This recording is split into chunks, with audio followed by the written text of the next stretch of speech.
This is really about being free to create what you want your life to look like. We each are our own hero. And how do we take the challenges that come our way and see those as the birth process of us becoming heroic? Can you meet that judgment that ultimately will surface with neutrality? This is the Wall Street Coach Podcast with Kim Ann Curtin. Aloha, everybody. Welcome to the Wall Street Coach Podcast. Want to ask you to please subscribe and give us a like if you're happy with this content. Also, I have a free ebook, traderdiscipline.com. If you sign up there, we'll send you a copy of Discipline and Finding Your Edge. Enjoy this next interview. Welcome back, everybody, to the Wall Street Coach Podcast with me, Kim Ann Curtin, and today's guest. He has a big place in my heart, the one and only Jack Kellogg. Welcome to my podcast, Jack. Hey, Kim. Thanks for having me on. I'm really excited to be here. I'm really excited to have you. If you're living under a rock, traders, for some reason, and don't know Jack's story, lucky for you, I'm going to recap it. Jack is not a typical millionaire trader. After he graduated high school, he didn't want to go to college, but he understood that if he wanted to craft a life he really desired, he would need to make money. And in 2017, he made a New Year's resolution to learn how to trade and started with $10,000 he had saved from his valet job. You're one of the hardest workers I know, Jack. You truly are. And people think of him as an overnight success, but he spent years of grinding and working on side hustles, including an attempt, am I right, to sell bamboo pillows? What was that? Yeah, it was an attempt and a failure. So fine-tuning all his skills paid off, his discipline, his dedication. And then when the crazy market volatility of 2020 hit, he was prepared. He passed his $1 million profits in late 2020, and his growth has been exponential since. He's passed 10 million in profits this year and hasn't stopped. He's currently over 11 million in profits, and he is the ripe old age of 24 years young.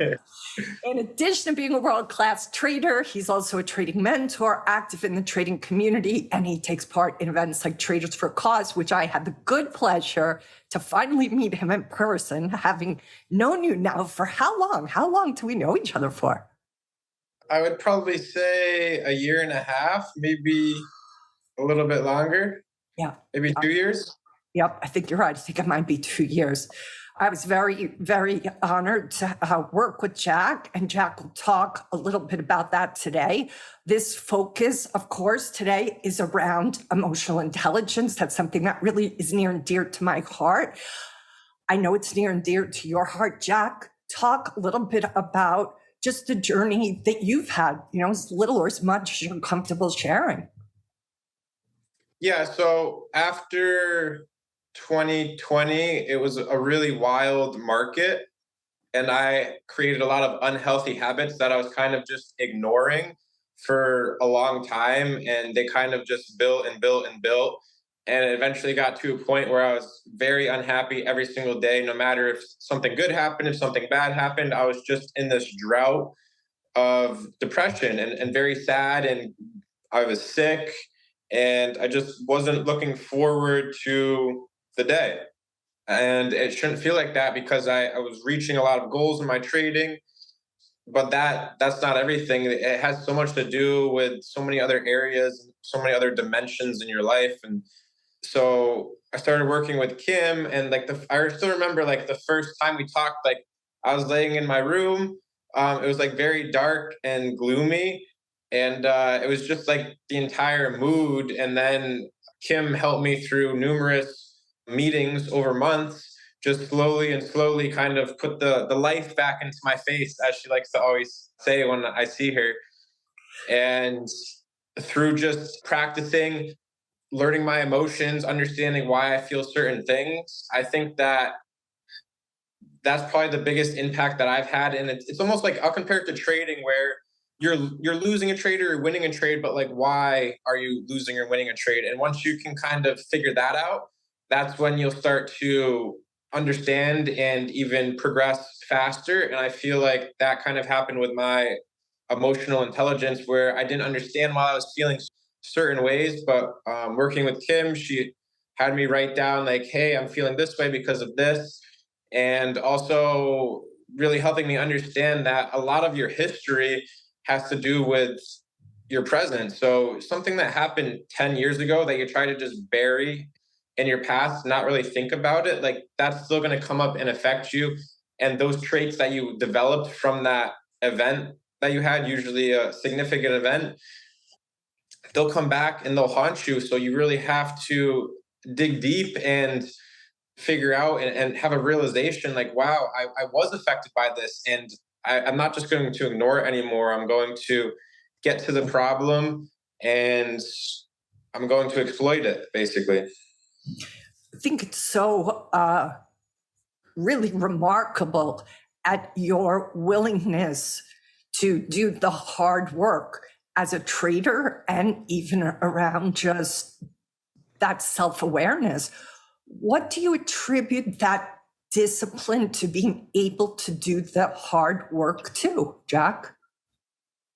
That's a great question, Kim. And I think where I get this hard work gene is just kind of seeing what, just like observing other people's lives and living in this society today where to really like see and understand like people who put in the work in different areas, whatever it is, doesn't matter what it is. If you put in work, you can be successful at anything. If that's being a husband, being a family man, being in this field of career, whatever it is, if you put in the work, like you'll be rewarded and you'll enjoy your life more at the end of the day because you have something that brings fulfillment to you. And just working at anything every day is what I enjoy. And when I'm just kind of feeling like I'm not succeeding in something and not working, I'm kind of just like, I feel like I'm just wasting time a little bit. But of course, it's okay to relax as long as you're realizing you're relaxing and you're not just going on this long time break where you're not doing anything for months and months and years. It's okay to take breaks here and there, don't get me wrong, but every day you can learn something and you can progress. And that's kind of my mindset on why I've worked hard in so many different areas. I just remember even in your Investors Underground interview with Anthony, you talked about, the hours you used to work because of Valet, do like a 12-hour shift. And then sometimes you would leave that 12-hour shift and go work at the restaurant. So that discipline, it feels like it's been a part of you for many, many years. And I have no doubt that kind of discipline carried over to trading. It had to be a big part of your ability to learn and have the hours that you clearly do need to be able to move. I mean, I know it's not overnight, but still it's pretty reasonably short. Five years, right? Yeah, really just 5 years for sure. But you gave your all. So let's just talk. We're going to go over to Twitter in a few minutes, but let's just talk a little bit about what you think are the biggest misunderstandings that you yourself see among traders who perhaps reach out to you, ask for your advice. To be at the level you're at, what are even perhaps some of the misunderstandings you had about what this level required? Yeah, I would say the biggest thing that comes to my head right away is just like work ethic. And I think that's like really what separated me, like we were just kind of talking about in the previous question. But I just see traders come to me and they have some success, they have some failure, they have some success, they have some failure, and they can't really find their footing because they're not really putting everything they have into it. And I think that is kind of the biggest misconception. Like people like think they're working hard, but they're not really working hard. They're just doing some work, right? And to really excel at a game that's so hard, you have to go above and beyond. And a lot of people always say, like, are you putting in 110% effort or are you putting in 70, 80% effort? I think that little nuance and that little difference of effort is the difference maker as well as we talked about discipline too, and that discipline to work hard and the discipline to stay dedicated to your craft. Because a lot of people also, if they see some failure, they'll get really down and they'll get sad and they won't put in the same amount of work as they've been putting in. Like, sure, some people always have some points in their life where they're really motivated and they're putting in a ton of work. But then there comes to a point where something happens, maybe outside of your life, maybe in trading, whatever it is, and it kind of just puts like the brakes to it right away. And it takes such a long time to get out of that slump. Whereas for me, I'm always focusing on the next day, right? So if I have a bad day trading, I make sure to analyze my trades on what I did, and I make sure to just get them out. Like for me, I'm always getting it, like writing on my Excel sheet, like I did this, whatever, I did that. I'm upset with myself for an hour or two, and then I accept it and I move on. And a lot of people hide from their losses, like they're not ready to put their loss on their Excel sheet or on Profitly, Kinfo, whatever it is, right? And if you just hide from it, you're never going to analyze it and learn from that loss. Yeah. That again is, I remember you described it as like a dissection of your loss that you do. And that again is your comfort with the discomfort. Your comfort with the discomfort of looking at that loss in the eye and being able to process that. I think it's an extraordinary skill set to have, period. Never mind to have it 24, Jack. Mm-hmm. Yeah, thank you. I think you summed it up really well there with just having that ability to really dissect the losses. Like I think the best traders really do dissect their losses as quick as possible and realize their mistakes, because that one bad trade will stop traders from profiting for 1, 2, 3, 4, 5 months, whatever it is. And if you just think about it, like you're just losing out on different opportunities, and you're also losing progress because you haven't moved on from that loss yet. Yeah. Yeah. What do you've talked a little bit recently about the fact that trading isn't so much now about the money for you. What is it about for you these days? Well, this year it's been an interesting year this year, and since I've gotten my mentality and happiness up this year, it's been interesting, because I know if I was having the year I was having this year 1 or 2 years ago, like I probably would have not had a great year trading, because I just would have been mad all the time and not accepting, and I would have been way more harder on myself. But this year and trading this year, I'm learning new things, so it's a bit choppier for me. I've had some good months, had some bad months. I took quite a big loss in August, and I was able to move on from that loss like way quicker than I thought I would have ever moved on from it. And it just kind of shows my maturity as a trader isn't too much anymore about one single outcome on a trade.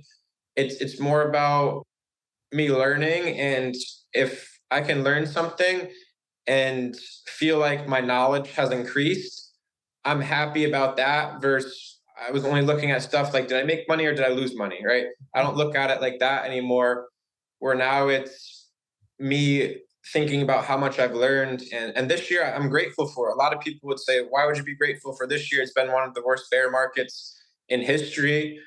And for me, it's so good to see this kind of market and learn this, because for a decade we've been in this market that's just gone straight up pretty much. And for something to kind of change and flip flop, it throws a new curveball at you, and you almost have to relearn some stuff, learn some new stuff. And I just think the game is always evolving, and that's what I love about trading. It's always different. Yeah. Yeah. It sounds like you really have such a holistic approach to what your day-to-day looks like. And, I feel like you're such the perfect spokesperson of being a hard worker, and yet you're so clear that it has, like, obviously everybody talks about this grind mentality, which I know I'm not the biggest fan of. I just don't like that word. But I feel like you have this amazing ability to see, like, yes, I'm disciplined. I'm a hard trader, a hard worker, and dedicated to my craft, but you're also conscious of life, like being balanced. Just talk a little bit about that perspective. When did it shift? And how are you operating now while still managing your life and your trading?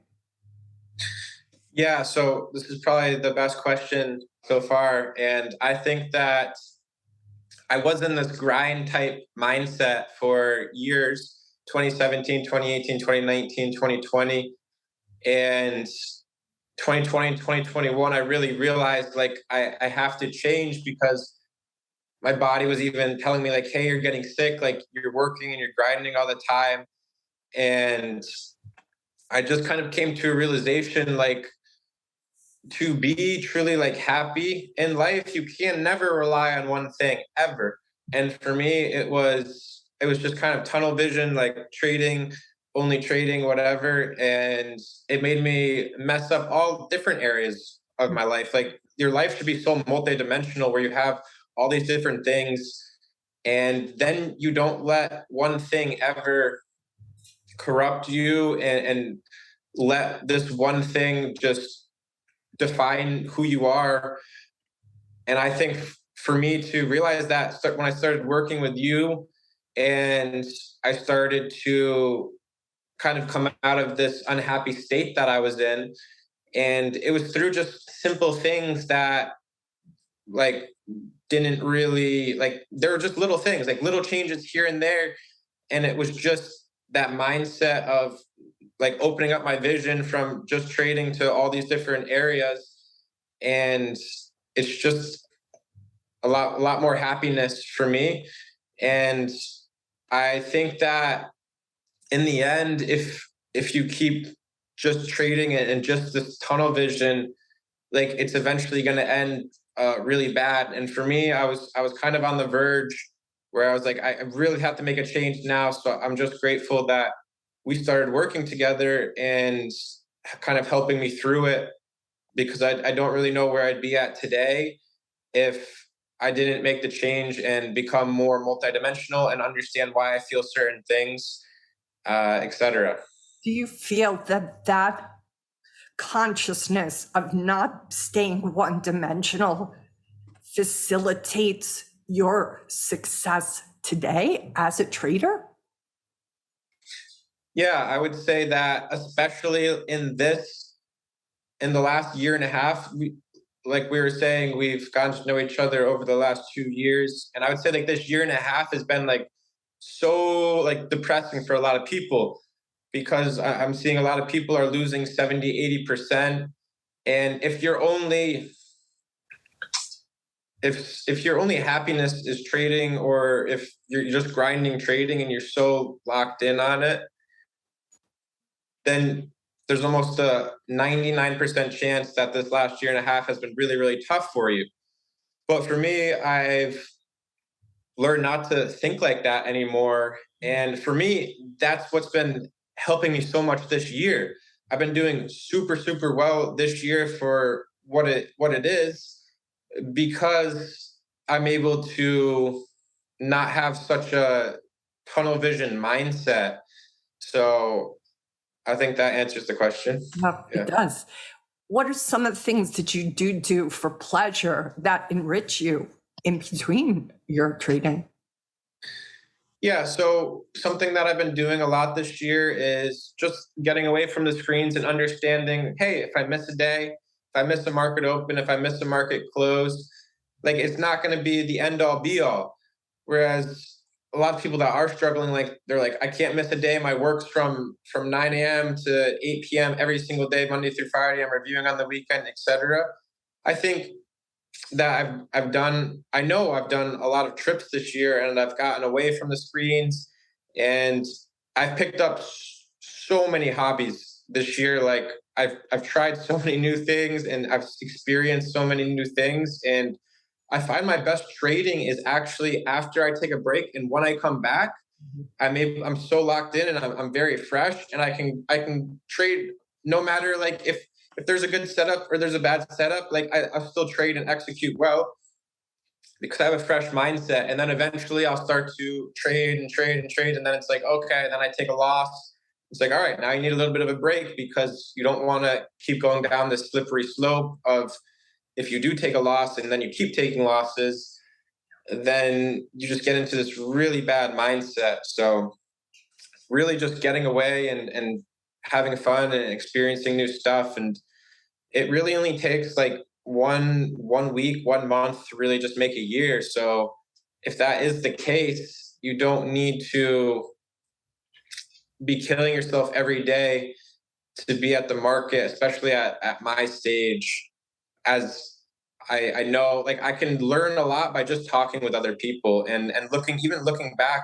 Just because I'm not necessarily trading doesn't mean I'm still not learning something or reading a new book or listening. I'm still always trying to learn something every day, but it's just in a sense I don't need to click the buy and sell button or short and cover button every single second of the day. You know, we have a group, we have sophisticated traders to listen to this podcast, and we have beginners.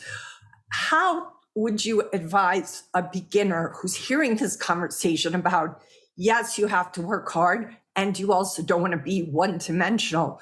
How would you talk to yourself, let's say, if you went back to when you started? What would your advice be to yourself or to these beginner traders about finding that healthy balance? Yeah, I would say that working hard is a must, right? You have to work hard, but you just have to make sure that you're also working smart. So there's a thing where you could work hard and just kind of grind your gears, and not really get anywhere. And at a point, like you have to take a step back and like say, how can I use my time most efficiently? And sometimes it can be from just studying or working on some data on Excel or whatever it can be. It's just that you're progressing in some area that involves trading. It could just be from conversations, talking with people, watching YouTube videos, like whatever it is. You can work hard without actually trading 24/7. That's what I'm trying to say. Beautiful, beautifully said. Because I can see that is tricky. It's even tricky for sophisticated traders. So it sounds to me like you're looking at everything from the big picture. You're looking like down from the top of a mountain over the landscape. What do you think helped you start to look down that way? Just in general. I would say maybe I had a house on like in the town that I'm looking over now, and I was just so involved with my house to make sure like I was doing everything every single day in my house for myself. And I never went outside really and like spoke with my neighbors and saw different areas of the village and that kind of stuff. And at one point, I eventually opened up the door and I said, like, hi, my name's Jack. Like, nice to meet you. Like, who are you guys? Tell me about yourself, etc. And I eventually made my way up the mountain, and now I'm looking over something and I'm like, wow, this is a lot more beautiful of a view. First, just looking at my bed perfectly made. Like, now I'm looking at the entire village working and all working with each other. It's beautiful. It's beautiful. All right. I have more questions for you, but we're going to go meet with at least 154 people who are in the Twitter space. Welcome everybody to this amazing Twitter space with the one and only Jack Kellogg. Jack, you're in the room, yes? Yeah, I'm here. Can you hear me? Yep, you're crystal clear. So good. to have Awesome. you here. We just had a great 30-minute conversation with the video podcast. That plus this will be combined together on next week, and we'll release the podcast on the Wall Street Coach podcast.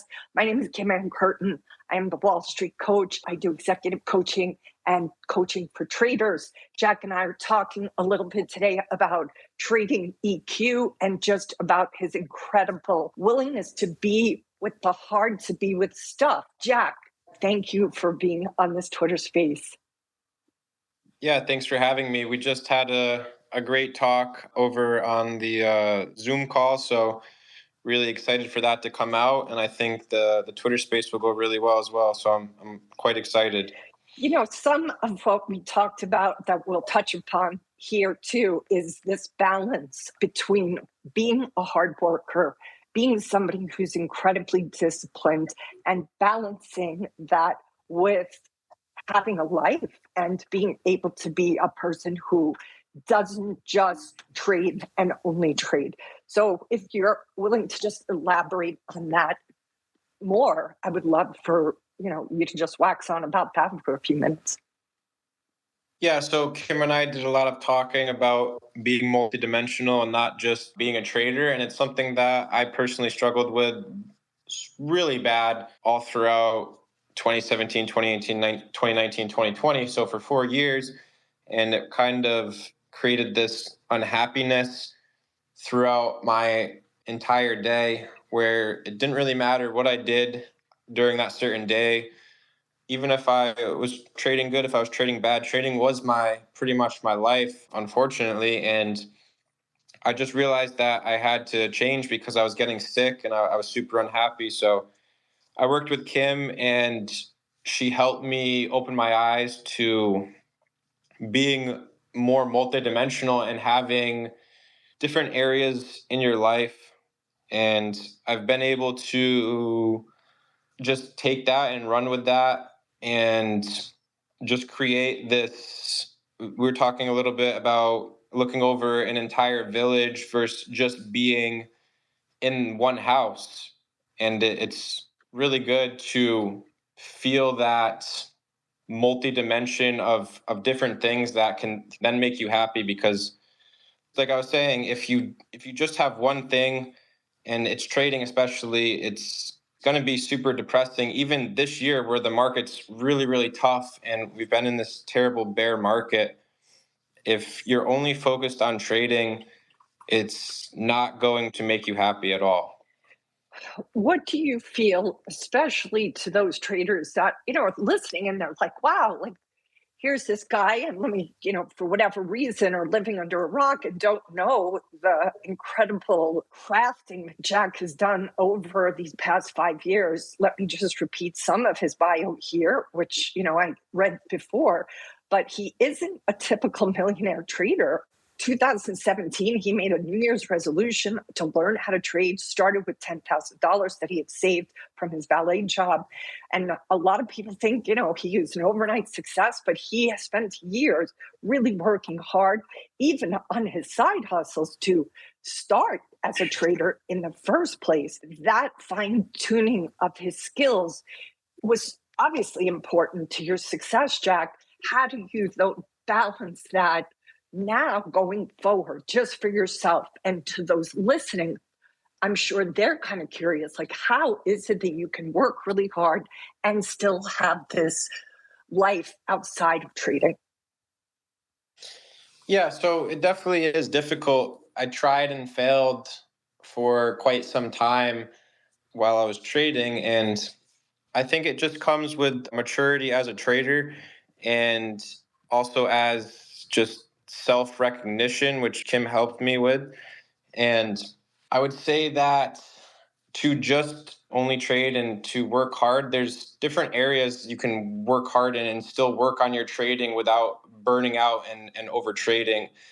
Where this year I've just done a lot of time of just listening to books or speaking with friends or working on other businesses and other side ventures, and still remaining to trade at the same level, and still learning so much more about different things. And I feel like just kind of detaching when I have to has been a lot easier. Whereas in the beginning, I would kind of hold on to these thoughts over and over and over and over again. And something that Kim and I worked on was letting emotions come in and letting them flow out instead of just attaching yourself to how something went into the day and wasting so much of your time feeling that emotion and kind of fighting it. If you just let the emotion come in and pass through, I've been able to move on a lot quicker this year. And even when I took quite a few large losses this year, if that happened to me in 2020 or 2019, I would really hold on to that loss and that emotion, and I wouldn't let it take its course through me. And it would be very difficult for me to then move on in a timely manner. And we were also talking about dissecting the losses as quickly as you can and working hard on dissecting your losses and not holding on to them at all. So it kind of has to do with this. It all ties hand in hand with emotions and with actually looking at your trade data and everything. If you just do it and move on, it's the best thing that you can do because it opens up so much more space for other stuff in your emotional and intelligence to think about everything else. I really hear just again in all different areas, Jack, your willingness to be with discomfort, be it the difficult emotions, be it the dissection of your losses. Do you suspect that sense, I always like to use the word like a dragon, it's like a willingness to face one's own dragon. Where do you think that comes from? How, at such a young age, you're so young, and yet you have this kind of internal grit to look at even those losses without turning away? That's hard to do, right? The ego usually gets very unhappy at looking at losses. So, what informs that? I think it's mostly self-awareness of understanding what will happen if you run from that dragon. There'll be so many different things that come up. Maybe you'll have some short-term comfort. Like, for example, if you take a bad loss or something happens, like, oh, you can just take a pill or you can drink or you can do whatever. And you can kind of just ignore that problem. And you're like, oh, I'm just going to get through this by forgetting the problem, right? And if you do that, it's going to come back and it's going to haunt you so bad without even realizing that it's haunting you.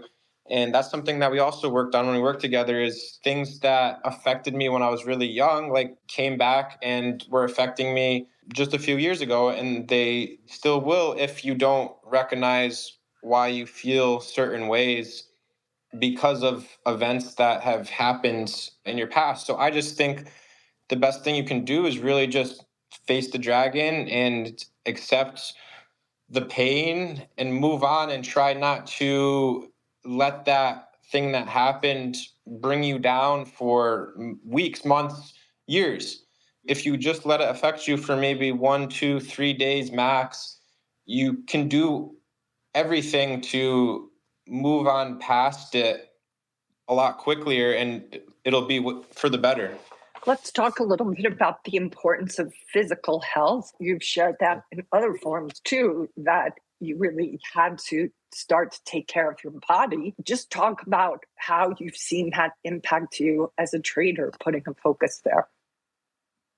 Yeah, so when I was trading really hard, I didn't take care of myself at all, whether it was with eating or whether it was exercising, whether it was breathing. And I just find now, if I have so many techniques that help me feel better via health, which is I love going for walks. Like today, I had a red day. Some things happened within the past 24 hours that started to affect me, and trading was difficult today. So I went for a long 5 or 6 mile walk today, and I had some sushi. And I've been taking deep breaths, and I've been thinking and analyzing stuff that has happened. And I just think that I'm facing it, and also I'm doing it very healthy. I'm breathing in oxygen, and I'm going for a calming walk, and I'm getting outside, and I'm breathing fresh air. I'm getting sun. All these little things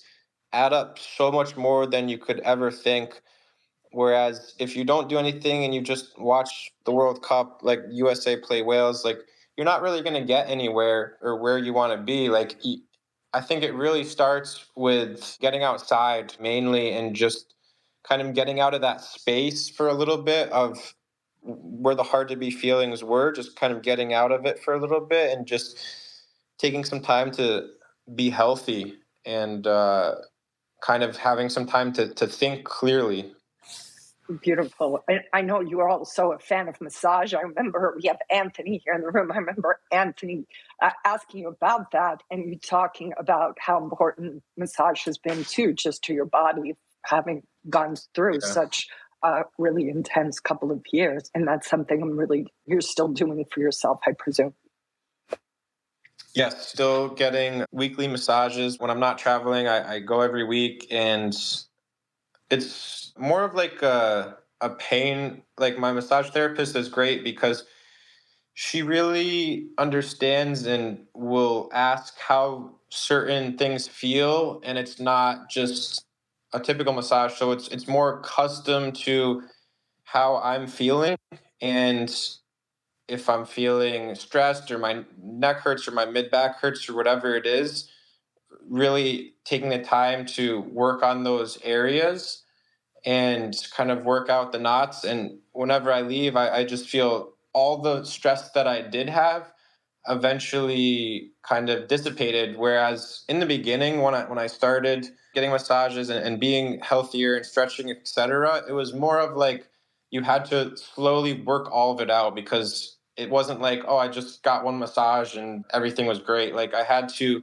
really commit myself to, sometimes I was even going a couple times a week to do the best that I could to slowly release all the stress that I've been holding for many years. And eventually now it's become a thing where my body will hold on to some stress, but then after I get a massage and I'm active, it'll just dissipate, right? Instead of having to slowly work all of it out over months. Yep. Yep. We have a question coming in here from Funnel. I'm going to add you as a speaker now. What's your question for Jack? And you just have to unmute your mic, Funnel. Yeah, I was hoping to ask him about when you start as a retail, should we focus more to get information from the people who work from exchange, who have like many year experience, like who have risk to reward of like 1 to 20, 1 to 15, or should we focus or mainly on the retail traders? That's my question, my first question. Thank you. I had a little trouble understanding what you were asking.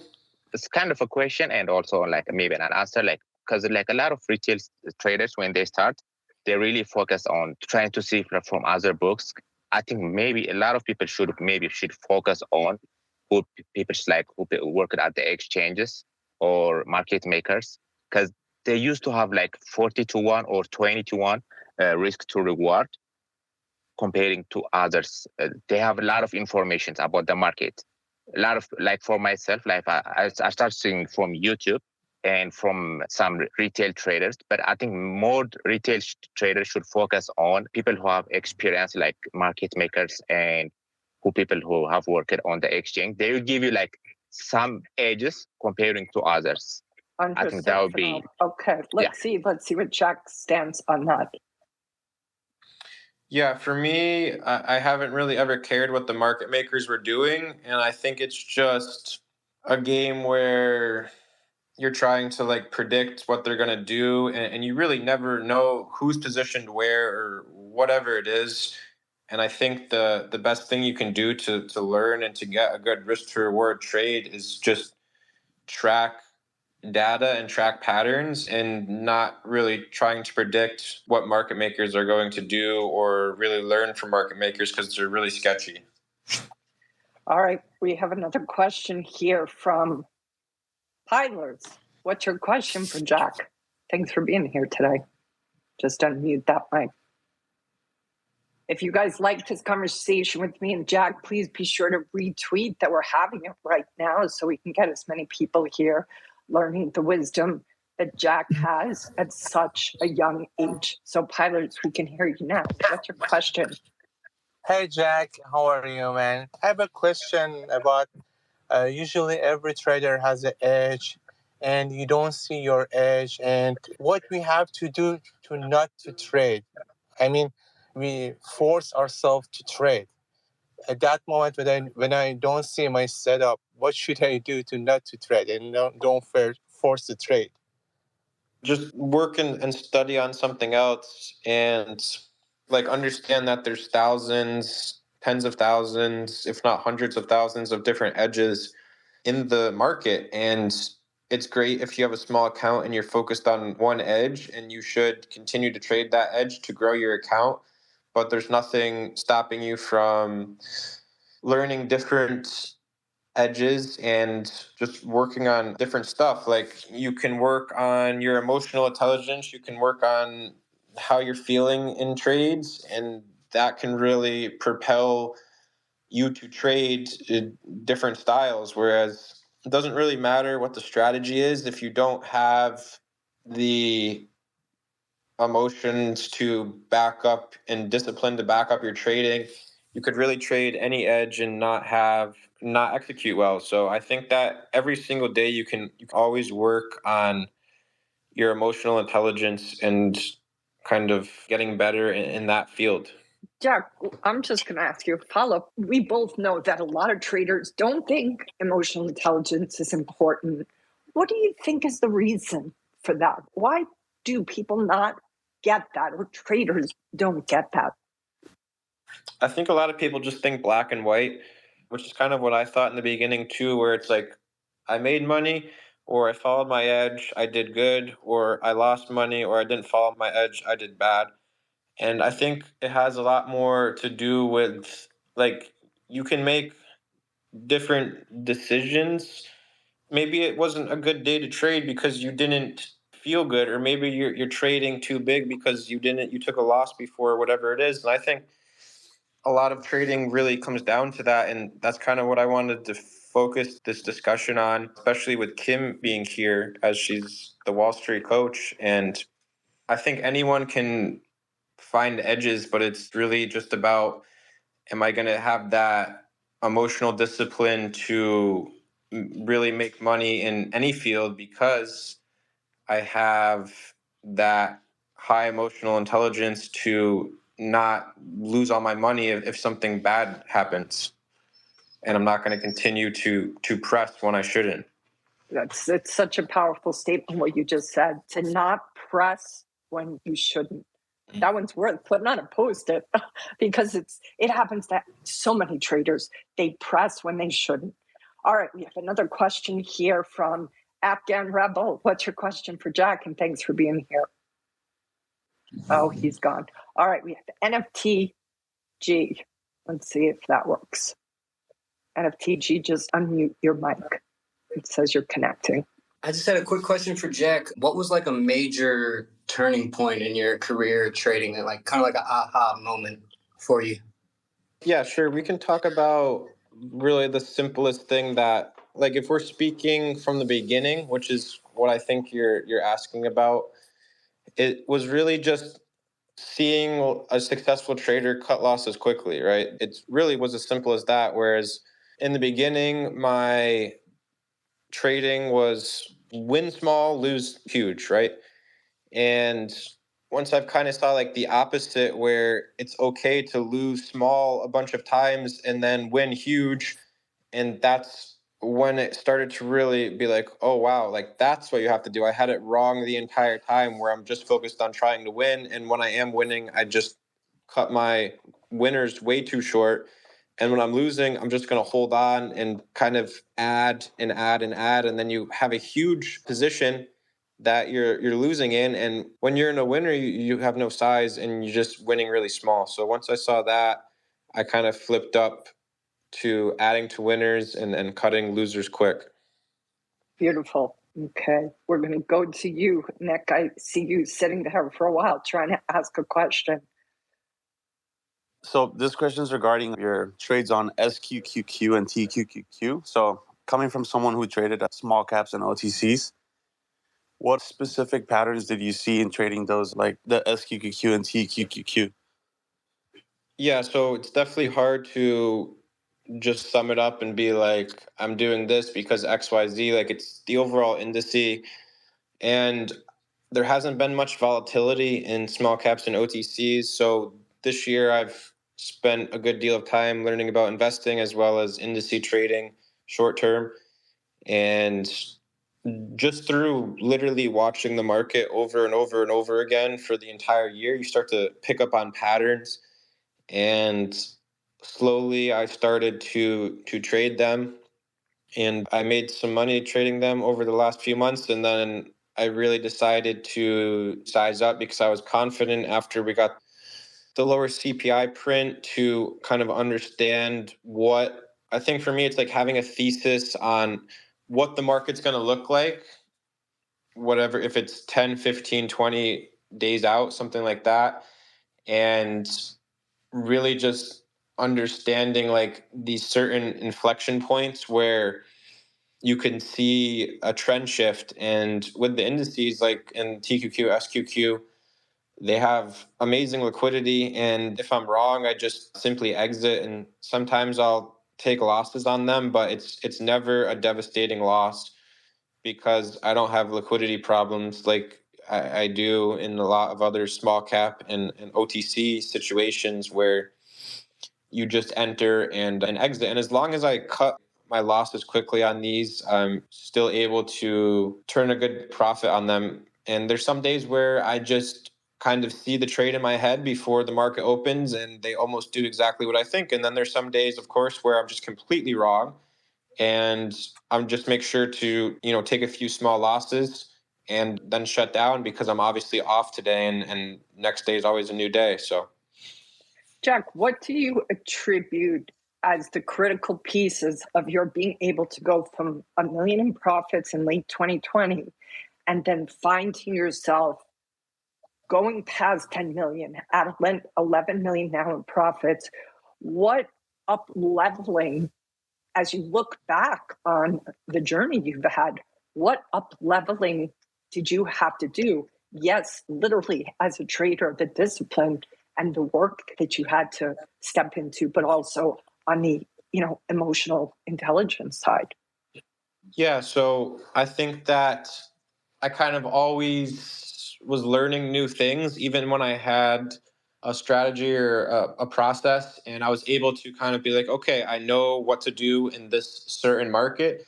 But I was always fascinated by other markets and other strategies. And I was always constantly trying to network, trying to learn from other successful people who trade.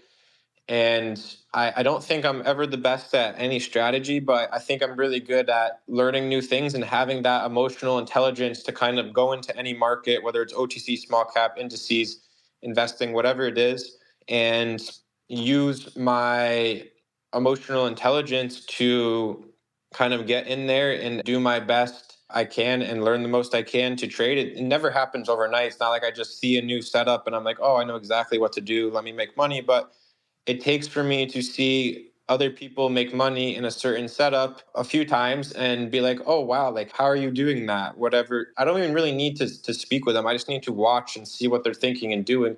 And then I can kind of formulate a thesis in my head on why certain things are working, why certain things aren't working. And over time, just develop a process and edge in different strategies. And then as a trader, I can kind of go to different areas of the market while different areas are hot and stay present with the market. So I'm usually always still watching everything and still trading everything small. But then when something starts working for me, I size up on what's working and I just keep small size and stuff that's not working. And then I milk it for everything that it's worth. And then I move on to the next hot wave, the next strategy, the next process. And then I trade that for everything it's worth. And just getting back to it, it's that emotional intelligence to understand what kind of cycle you're in. Like life's just a cycle, and you go through times when you're happy, times when you're sad, times when things are good,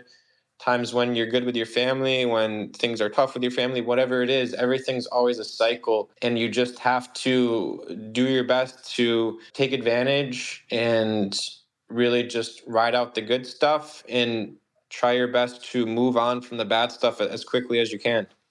Guys, this is the Wall Street Coach podcast. We do it 2 parts, one with video, one with Twitter Space. This conversation with Jack will probably come out at some point next week. The Wall Street Coach podcast, love you to subscribe there. If you're enjoying this conversation, please do a retweet to bring other people in the room. Jack, we've had you here for a while now. Are you okay? It'd still take another question or two if you guys have questions. Yeah, that's cool. Another question or two for sure. You got it. All right, Kareem, the mic is yours. Yeah, thanks a lot, Jack, for talking today, and Kim for hosting this. Jack, I was wondering if you could speak to the sort of educational process you went to and how you developed an edge, and what is an edge to you? Yeah, so an edge to me, and like I was kind of speaking with the last question, it's just seeing something consistent in the market over and over again. And for me, it's just networking and learning from different people and seeing what people are doing. And that's really been my whole education. It's just been speaking with people and watching people and talking with people and seeing what they're doing. And eventually, it's not like I just trust the system right away or the strategy. Like, oh, you made money on this specific trade, I'm just going to do this the next day. Like, I need to see consistency through that pattern for a few months at least. And then I just start in, I'll try something new. Like, I tried bamboo pillows. I failed. I was doing valet parking. I was doing well in that. So I've tried like a lot of things. And Jack did try way back when he was working all of these side gigs at 17 years old. I don't know how old you were when you were trying to sell those bamboo pillows. But so what I hear from you, Jack, all the time is this: you're unattached. Like, you have this ability to be like, hold it, but then put it down, whatever it is. It's remarkable. Like, you don't get too attached. yes, with different strategies to make money, like, it's always changing. And you can see with boom and bust cycles happen over and over and over again. And for me, I just don't want to get involved in a cycle of a bust and just have it continue to just slowly bankrupt me and make me really sad, because I don't need to be focusing on that, especially for, let's say, example for like Bitcoin, right? A lot of people were doing really well on Bitcoin, and now it's come all the way back down below the breakout. And if you just get too attached to something, it's kind of crazy how quickly it can evaporate. And there's always going to be another hot wave somewhere else in the market. And it's just about continuing to learn and develop my emotional intelligence on top of learning different strategies in the market. What does the future hold for you? What are the future goals that you have set for yourself, personally and professionally? A few personal goals that I have is to really just continue what I'm doing in life. And I feel like at this stage right now, I want to continue learning and trying new things. And it's really just what I've been doing over and over again.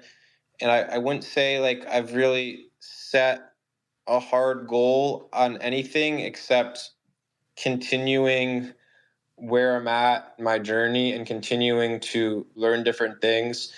It's more of I set goals day by day, week by week, month by month, but maybe I need to work on that a little bit. But I don't really have any long-term goals at the minute. Yeah, I'm just curious, but I feel that your open-mindedness it's remarkable just among anybody, but never mind someone who is 24 years old. So I I've said this to you a bunch of times. You are an old soul, Jack. You really are an old soul. We have Afghan Rebel, his third try. Hey, Question for Jack. sorry, it kept disconnecting. It's okay. Hey, Kim, how you doing? Hey, Jack. Doing good. Hey, How you doing, bro? Super duper awesome to hear that you were saying you were trying not to fully identify your worth as a trader. You were trying to diversify into different aspects. I went through a similar thing and I'm probably still going through it. And I am trying to diversify in terms of related to stocks, a little bit of prop firm, and I just got into student rental. Can you, I guess, take a step back? Like, how did you identify what to do? Like, how did you diversify? And how did you find out that, hey, I need to diversify or I should stop diversifying? Now I'm no longer fully affected by the impacts of a trader.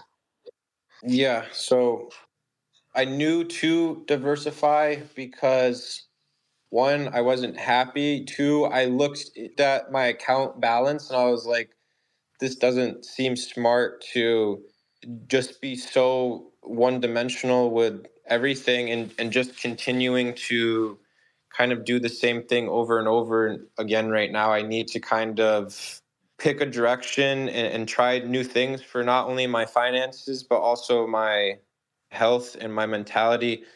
So I started working with Kim a couple years ago, and that's where I started my journey of becoming more multidimensional. So Kim and I worked on understanding emotions as well as understanding the history of your oneself. And then from there, it was trying new things small and seeing what I like, not even just in trading, but also in life, trying different hobbies, watching different sports, traveling to different places, trying different food. And for me, it is a slow process of weeding out what you like, what you don't like. And eventually you wake up one day and you have all these different aspects to your day, and you get out of bed and you just kind of smile because you're like, okay, I'm going to wake up and go for a walk. I'm going to get my coffee. I'm going to get this kind of coffee there. I'm going to do this, whatever it is. And it's just not me waking up at 8:45 and just going to the computer and being like, okay, which of my OTC stocks are gapping up? What trade setup do I have today, etc. And it's just a lot more satisfying and being a lot more happy to just have way more of my focus diversified. So instead of having just in a 90-10 focus, 90% focus on stocks and 10% focus on my girlfriend, which is what I had, now it's a lot more different from I have, some focus here, some focus there, some focus there, etc. And just always making sure I have my priorities straight, but also making sure that I'm not getting too stuck at one thing. Noelle, I'm going to let you talk in a minute, but I just want to acknowledge Jack's girlfriend who's in the room, Mari. I'm just so glad you're here. How important, Jack, do you feel it is to have support? Your girlfriend is a trader, Mari is a trader, which I imagine is beneficial to your support. Just in general, talk about having support from either a loved one or just a community of traders. How much has that impacted your trajectory? Yeah, it's 100% been the difference maker for me. And just to have support, because my parents didn't really support me too much. And also especially male friends, they don't really like to support you if you're going to take a big leap of confidence. They always kind of come in after the fact. So Mari was definitely always there on my worst and my best days, and just continuing to support me no matter what happens, and continuing to grow together and learn new things together, go through emotional cycles, and using all of that knowledge and information to grow better as a couple and also as traders and also as every other area of your life. Yeah. Noel, what is your question for Jack? And then we'll probably bring it to a close. He's given us a lot of time today. His podcast will come out sometime next week, 30 minutes of a Zoom conversation with Jack. And then we've had this really robust question. You guys have asked great questions. Thanks for contributing to this conversation. I always like to have other people be involved in these conversations because you guys are on the front lines and you have the right questions. So, I think we lost that gentleman. Maybe he'll come back. Is there any mindsets, Jack, as we kind of close this up, that you'd like to see shift in the trading community? What are the mindsets that if you had a magic wand to change around sophisticated traders or even beginners that you'd like to see different? What would those be? I would say right now, just understanding that we're in a cycle of toughness and seeing a lot of, seeing some new traders and some experienced traders and get kind of down and just to kind of understand that we're just in a cycle and it's been pretty tough for at least a year and a half, I would say. But eventually, the market will be better or whatever you're struggling with, even outside of trading, it'll get better as long as you keep working hard and showing up and saying mentally and there's always something to work on, so don't feel like, hey, I can't do anything today because my strategy isn't presenting an opportunity. Every day is an opportunity to learn something new and to progress in something and make sure you're making the best of it. So not really one mindset, but kind of a jumbled up mindsets that I'm constantly reminding myself of and also my friends to work on. Jack, you're an inspiration. You're just an incredible human being. Your generosity, not just to the trading community, but to so many people that are in your life. I'll never forget that post you did where you gave your parents $100,000 for your birthday. That generosity and giving back, Jack, it's just, again, so rare in anybody, never mind somebody so young. I just would love to close on that.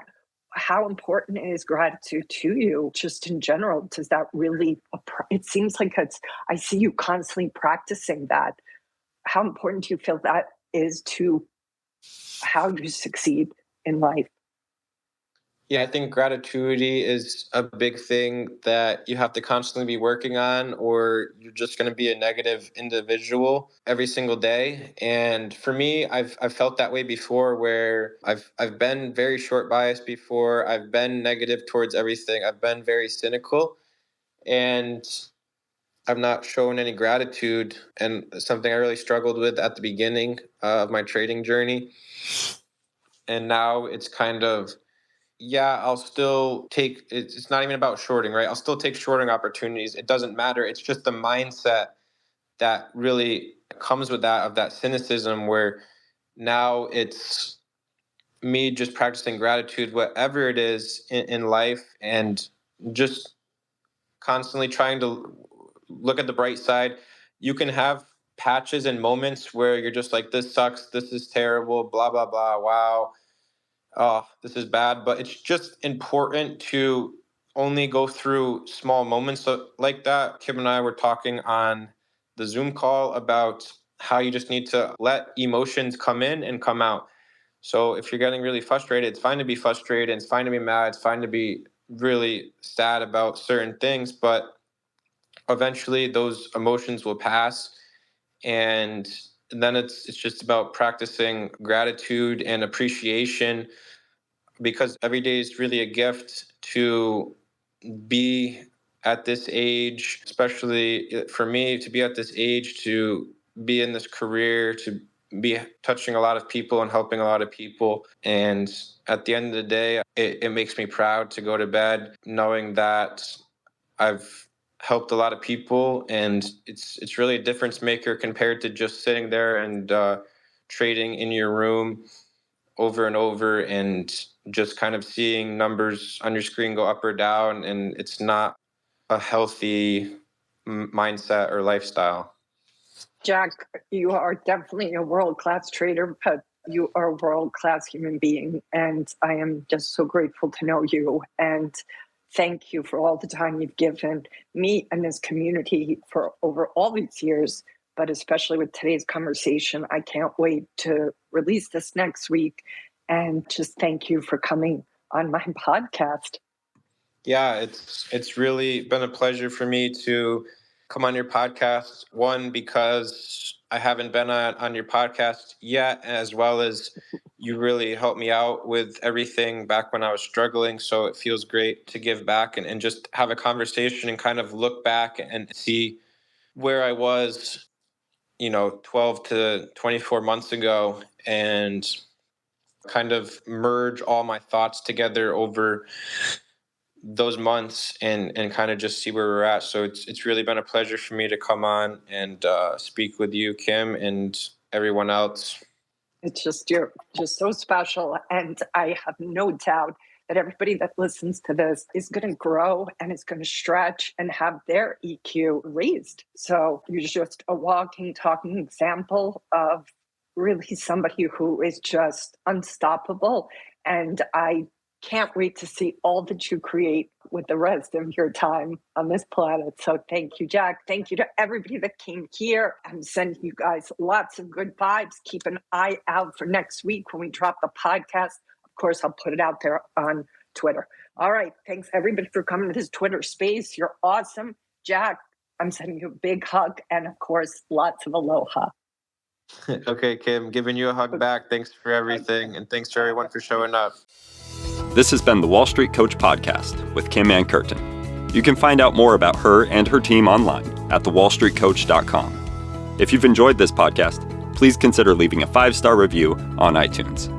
Thank you for listening.